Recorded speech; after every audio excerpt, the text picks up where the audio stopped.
Come join me in my creative space where we can paint, learn, and have a few laughs. So get comfy and let's get started. Thanks for joining me, everyone. It's Kat here. Today's project, I'm going to be using these colors listed here. I made my own greens, but you certainly don't have to do that. It's a project that I started painting, and then partway through I thought, oh, maybe I should be filming this. So I decided to film the beginning of one and you'll see the end of the other. It's just a kind of a cute Valentine's card that I was making, and it came to me afterwards that you might want to try doing it. It's very simple, quite easy, very beginner friendly.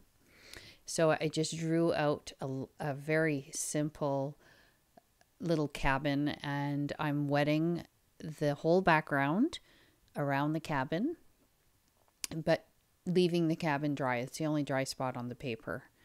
And this paper, if you can see, it's only 4x6, so it's going to be glued to the front of a cardstock. And this is the cobalt blue that I'm just, if you notice, I'm more dropping it in than anything. I want there to be the illusion of some clouds. I don't want it to be an even wash, and I even dropped in a little bit of water, so just so it looks a slight bit cloudy. There are no major details in this painting. It's a relaxing hobby that I have, and I just want to share it with you. I wish I could pass this on to everybody. I have some friends who the stress is just, life gets stressful and everybody needs an outlet. And I think this is just the perfect way to do it. So I used a bit of yellow before I put my green on for the shrubs, because I want it to look like the sun is kind of shining through them. And but you certainly don't have to. You just use whatever colors you like. But do let the paint do what it wants to do in the water, which is to disperse. It just wants to flow. And you never know what you're going to end up with. No two paintings will ever look the same. So now here's the first one I was working on. And I'm sorry, I apologize for the lighting. It was a different time of day by the time I did this. So in the background that's still damp here, I am dabbing in a little bit of my lighter green paint. So it's only slightly softening the edges of the trees. It's not completely dispersing into the background, which is what I wanted. And with raw sienna and burnt sienna, I just play around with the two colors, and I want a very weathered look for this cabin. And I use the side of my brush often when I'm painting this cabin. And on the right side of it, the front of the cabin, the face of it, you're going to be able to see the colors a little better, because on the left side, I want it to look washed out by that sunshine. And that's what happens sometimes when the sun is so strong on something, you can't really even see it. And so that's the impression I want to give here. And I'm adding a bit of shadow caused from the windowsill and the door frame. And it's very, very simple, rudimentary kind of stuff here, guys. Don't stress over it. Just play. And in the windows, I just put a tiny bit of very pale blue and water, very, very watery. And now I'm adding brown and burnt sienna just to get a door color. You'll notice throughout the video that I do fuss with this a little bit, because sometimes it's too red, sometimes it's too orange, and when watercolor dries, since it's always lighter, you sometimes end up with a color that you weren't expecting. And so yeah, you'll notice I fiddle a lot with this little cabin, but it's the fun part of the painting. It's not stressing me out or anything. I just am having fun with it. Now, the heart-shaped tree was the whole premise of this card. I just wanted to do something fun for Valentine's Day. And I'm going in with the lighter, I'm applying the lighter green to get the heart shape first. And later, or right after, I'll use a darker, more concentrated version of the same color to add more leaves to it. And you just build layer upon layer. Now, normally you would start with the lightest, going to the darkest. And sometimes, though, you can do the reverse if you have some blank spaces, like I do there. And here again, I want that extension of the cabin to look recessed. So I am painting the left-hand corner of that darker so that it looks further back. So I'm playing with, once again, raw sienna, burnt sienna, and brown. That's brown that I'm doing the roof with. And but you can, like I said, if you want to paint a blue house, paint a blue house. If you want the cabin to be green, paint it green, red, whatever. This is just to give you an idea. I know it's sometimes difficult to get ideas to paint. For me, I had a project filmed, and I went on the internet last night, and one of the popular YouTubers has just put one out almost along the same lines as something that I filmed, and so I've deciding not to put it out there because I don't want it to look like I am taking anybody's ideas. So it is a little bit tricky to come up with ideas. So I'm more than willing to share mine. I don't mind. And underneath that roof, I want it to look like there's an overhang, right? So so it's darker under there. And I'm using the burnt sienna to achieve that.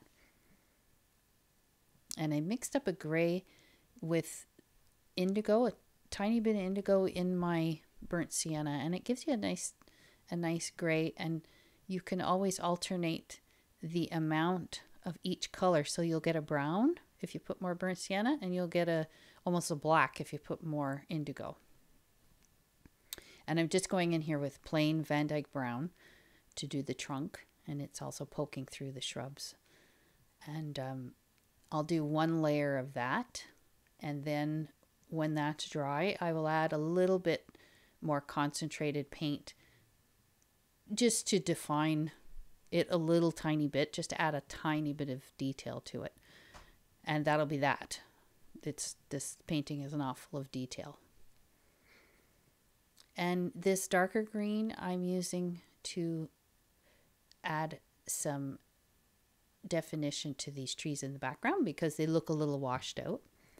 And I do want a little bit more attention brought to them, not a ton, but they're not the main focal point. But I want you to look at that shack, at that cabin. So I am paying more attention over there than I am just about anywhere else. So it's the cabin and it's the heart-shaped tree.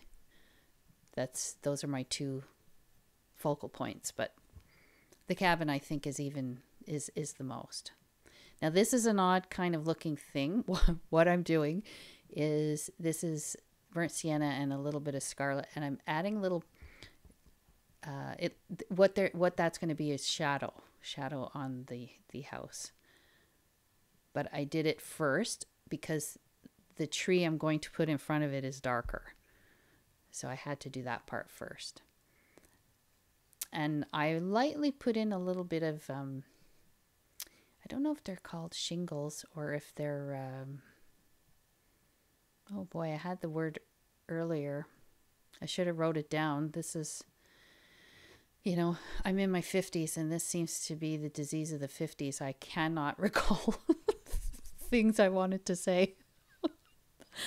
Okay, so this is what I was talking about earlier. I went in, I added some yellow into my light green because I found the tree looking a little sparse. So I wanted to fill it in a little bit without covering completely the background. I wanted that blue sky to show through a little bit.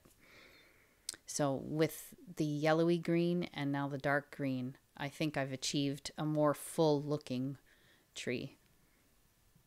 And there's the brown, the darker, more concentrated brown, adding a tiny little bit of detail here and there. And I'm going to be putting some branches between the leaves. So some of them will go in between the leaves and some of them will go over the leaves. And even though it's a tiny little detail, don't skip it because it really adds something to the tree.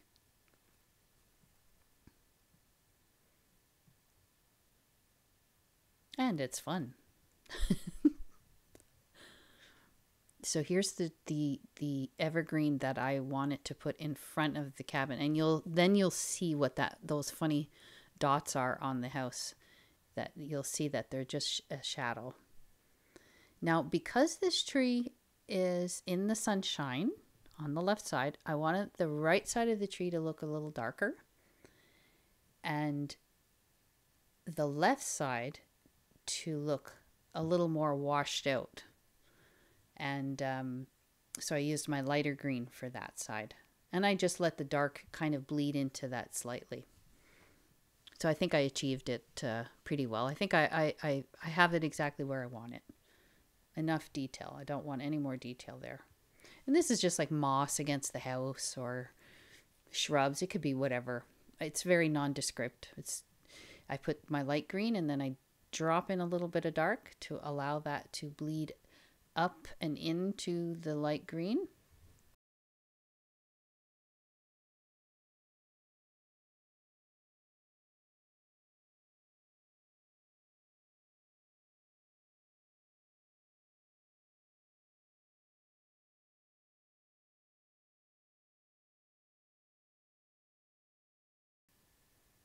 Lots of fiddling with this little cabin. Lots and lots. Sometimes as I said, the shading of the door, I wasn't pleased with it, so I change it again, and I'm softening that area. I don't want any hard lines back there because it's farther back, so it's less detailed. And I'm just scruffing up with some gray that I don't know if it's a stone walkway or it's just gravel, but I just want it to look a little more scuffy. And I'm dropping in here, I'm spraying in some burnt sienna just to add a little bit of color to those shrubs in the front, and quickly dab away what you don't like. Now that was my original cabin and I liked it better, but you'll never get the same painting twice. So there's always one you're going to like a bit better. And I'm doing these again. Just going over them here and there. I don't want them to show all over the front, the face of the cabin. I just wanted them here and there. It's clapboard. That's the word. It's clapboard. And with the side of the brush, I keep just adding some shading and color. And you know what? I don't think that you can overdo it. I think you know when to stop when you have nothing else to put into your painting. Often people will say that. How do you know when to stop? But that's when you know how to stop. When you can't think of anything else to do to it. And these are little heart-shaped flowers in the tree. I thought that was it's corny, but it's kind of cute. And I incorporated that color over into the cabin as well, just so it's more cohesive. And now I'm doing tiny little details, just little fine tuning here and there, adding some, darks where I think it needed it. And this is the part I'm talking about. If you have nothing else to put in, if you're sitting there saying, now what else can I do? Well, then you're finished. It's done. Your masterwork piece is done. And then I get to take the masking tape off, which is always fun. And to see that nice frame that you have around it if you mask your work. And that's it. This is the little card. So I really hope that you enjoyed this and you give it a try. And if you liked it, please consider hitting that like button and subscribing to my channel. And don't be shy to leave me a comment. I really love to hear from you. Happy watercoloring. Bye bye.